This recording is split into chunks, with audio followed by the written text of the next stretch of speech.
Hi, kamusta? Ang tagal kong hindi nakapag-upload. So, eto nga pala yung mga ganap dito sa bahay nung umuwi ako. Yan, kasi ang nai-post ko lang yung tungkol sa fish pan ko. So, i-share ko lang sa inyo kung Okay, gaano may ako namiss ginagawa ng ako, mga alaga nag-e-edit. ko. Nag-e-edit ako, Bukod sa nag-e-edit. alaga ko, sa mga pamangkin ko. At napakakulit nitong pusa na to. Nag-e-edit Nakala nga mo ni. naman, hindi niya ako nakalimutan.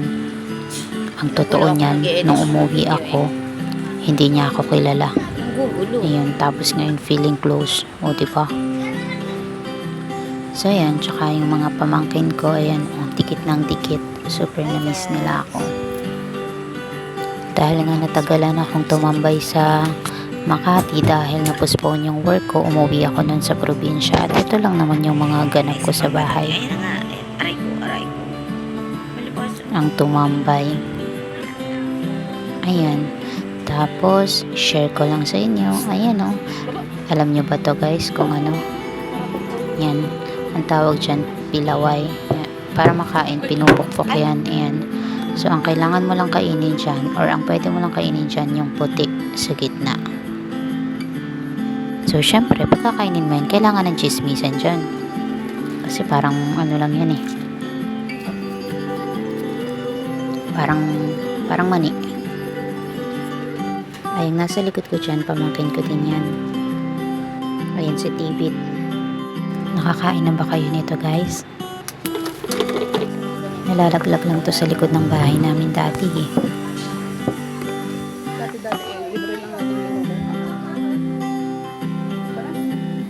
ay, wala na, baby.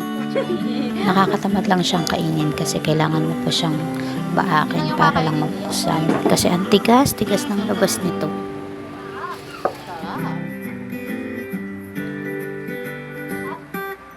Ito kasi yung nakakamiss dito sa probinsya. Yung mga prutas pwede mo na lang kunin sa tabi-tabi. Ayan, hindi mo na kailangan magbayad pa. Kagaya nitong buko, diba? Kukunin na lang ng mga galing kong kapatid. Ayan, kaya lang may bayad yan, 10 piso. Charis. Ayan. O, diba? Paano hindi mo magugustuhan sa probinsya? Halos hindi mo na kailangang bayaran yung iba. Pag nandito ka sa Manila, ang mahal-mahal ng mga buko juice.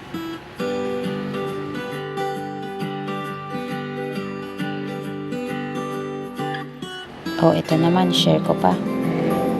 Oh, ano kaya yan? Rambutan yan, guys. Sakto ng ubi ko, bumunga yung ano, may bunga na yung rambutan. Oh, diba? Ito nakalibre pa tayo ng rambutan. Ang sarap niya in fairness. Halos ako yung umubos ng bunga ng rambutan. Pwede na yan. At ito naman yung fish pan ko. Nung nalagyan ko na siya ng isda. O diba, linis-linisan ako kunwari. Kasi syempre, bago pa yung mga baby fish, kailangan pa nating alagaan. Ayan, kasi nabasa ko, dapat pala yan. Malinis palagi ang fish pond. So, tanggal tayo ng mga nalalaglag na dahon. Yan yung ginagawa ko doon nung nasa bahay ako. Hindi pa ako umuwi. And ito yung mga fish ko nung nilagay ko. Tingnan nyo. O, di pa maliliit pa sila. Ngayon, ewan ko lang kung may natira. Hindi pa kasi ulit ako nakakauwi. Di ba? Ang aking mga uplar. Sobrang saya palang magbantay ng fish pond. Ang tahimik lang.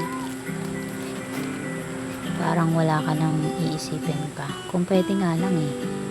Ito na lang trabaho ko. Charis. At ito naman ang curiosity ng pamangkin ko. Sa YouTube, madami kang subscriber at saka like. Kaya ako wala. Hindi ka pa naman nagpo-post ng ano mo. Nagpo-post ako sa aking sa aking cellphone. Dapat i-share mo din sa ano, sa Facebook Akala niya ang mo. dami ko ng subscriber. Ano mo, baby ko. Ipapa-subscribe mo sa mga friends mo. Ipa-subscribe mo lahat sa kanila. O siya, huwag mo kalimutang mag-like and subscribe ha. Maraming Ayaw salamat pa sa nila panonood. mag-subscribe. Abisala. It's okay. Mag-post ka lang ng mag-post ng video mo.